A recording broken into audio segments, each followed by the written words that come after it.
I could have never predicted the results of this test. What I've done here in order to figure out the absolute best way to fill nail holes in trim, I've taken 72 different test holes.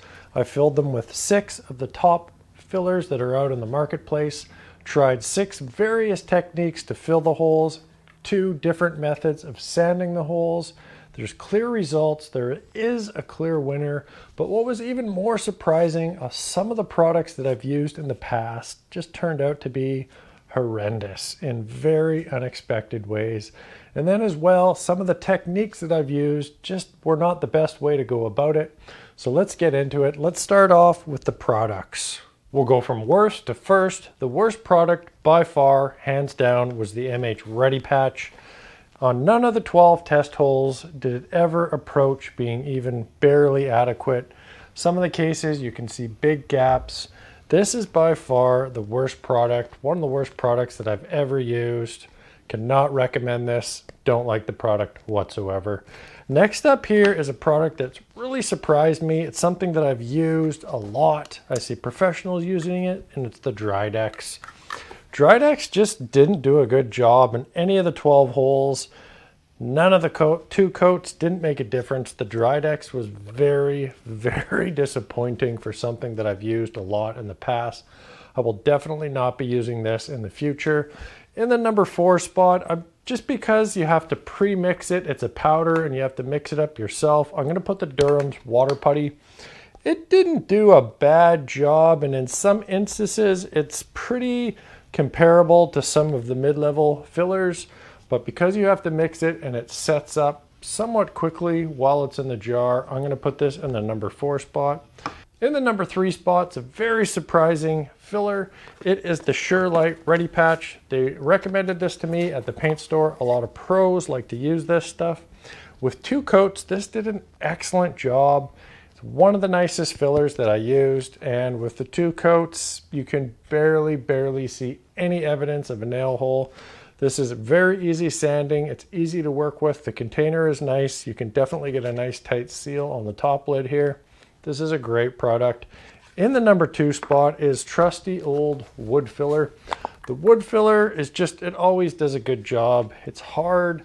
Just be careful not to put too much on. If you're going to be doing white trims, get the white wood filler. This is the natural color, and it took 5 coats of the glossy spray paint to cover. That was not ideal. And the best filler out of the bunch is easily the Dynapatch Pro. Great product, performed really nicely in all 12 test cases. The only thing to worry about here is don't put too much of this on. It dries very hard and it can be difficult to sand. You can see in one case there, I got too much of it on and I couldn't really sand it nice and flat with the sponge sander. So watch out for that. Other than that, this is an amazing product.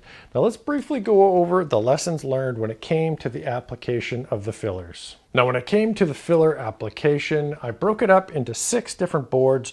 3 of them I applied the filler with my finger, 3 of them with a putty knife.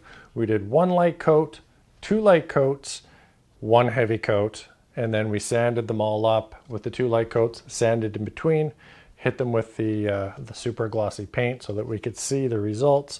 The 3 main lessons learned here. I had actually assumed that 1 heavy coat was going to kind of be the quickest, most efficient way to do this with good results. I was dead wrong. 1 heavy coat with the knife and the finger both turned out to be the worst possible method.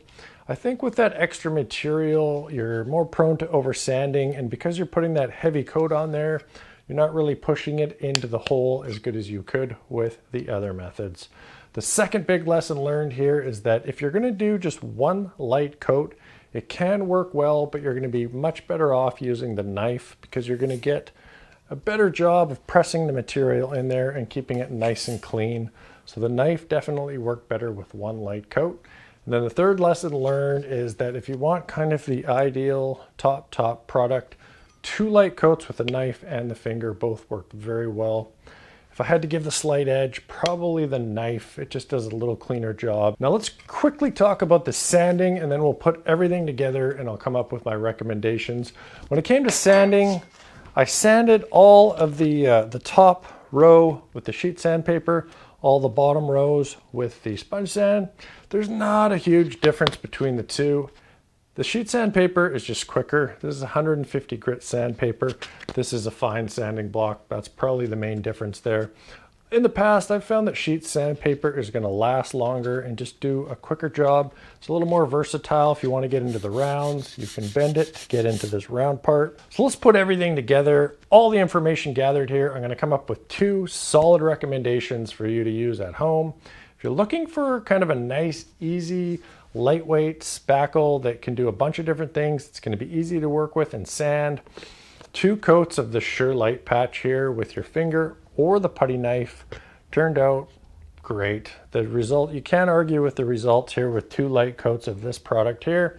But if you're looking to save some time and you still want top level results, and probably what I'm going to end up using in the future is the Dynapatch, putting it on with a knife. Of course, if you're going into one of the curves here, you're probably going to want to use your finger. But for the most part, the knife, the sheet sandpaper in the conservatory. Now this is a great combination. This is going to give you just the best results in the quickest amount of time. And hey, if you're going to be doing some baseboards in the future, definitely check out this video right over here.